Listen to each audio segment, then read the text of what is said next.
জানো দিদি, কথার মুখে শুনেছিলাম আমার নাকি এক দিদি ছিল। দিদির যখন 5 বছর বয়স, একদিন এক সাপুরে আমাদের বাড়ি সাপ খেলা দেখাতে আসে। সন্ধ্যা হওয়ার রাত কাটানোর সময় সেই সাপুরে আমাদের বৈঠকখানে আশ্রয় নেয়। সকাল হতে দেখি সেই সাপুরে আমার দিদিও নেই। সেই সাপুরে আমার দিদিকে রাতের অন্ধকারে চুরি করবে।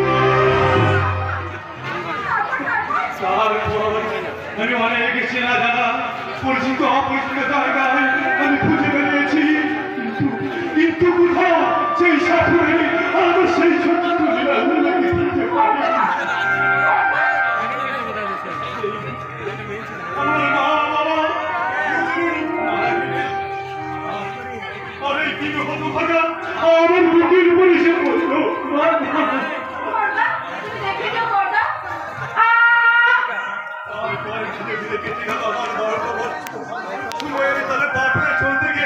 কখন হয়তো ভুলে গিয়েছিলাম আমার সেই নীলাঞ্জনার কথা।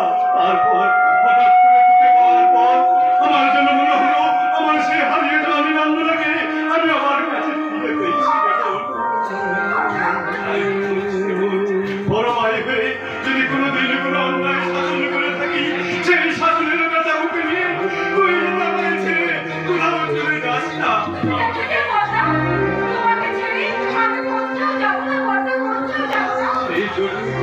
তোকে বেঁধে রাখার চেষ্টা করছি। এই সামনে শুভ লগ্নে ভাস্করের সঙ্গে তোর বিয়ে দিয়ে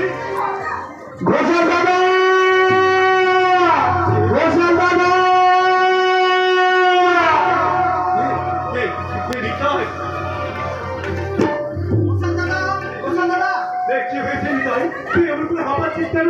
তুই হয়েছে ভয় ভাস্কর দাদা এই মাত্র দেখে না। ভাস্কর দাদা আমি কেন বল কি হয়েছে আমার কি হয়েছে আমার ভাস্কর ভাই, তুই বল।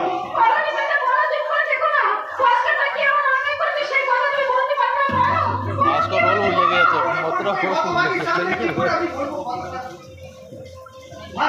বলছি নদীন ভুলে গেছে। ভাস্করটা কাউকে না জানিয়ে, তোমাদের না জানিয়ে বিয়ে করেছে।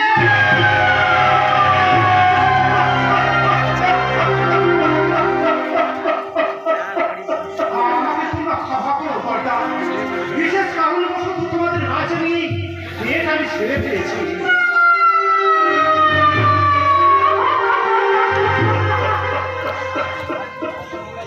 হতভাগা কুলাঙ্গার, আমি তোর বড় ভাই, একটা বার তুই চিন্তা করবি না তোর এই দাদা কোলে পিঠে করে মানুষ করেছে।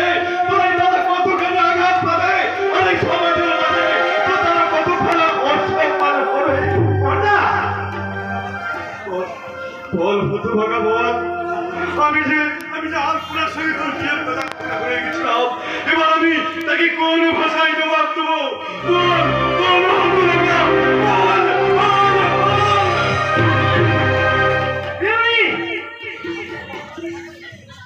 এত দুষ্কর্ষা প্রাণ, আপনি কি আমার সামনে আমার স্বামীর গায়ে হাত তোলেন?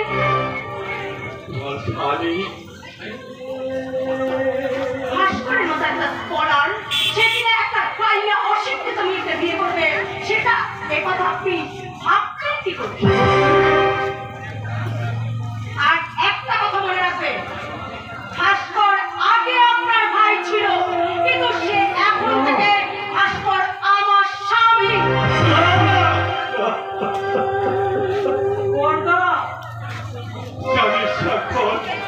আমি যদি তোর মতো অন্ধ হতাম, তোর ভালো হতো, তোর ভালো হতো।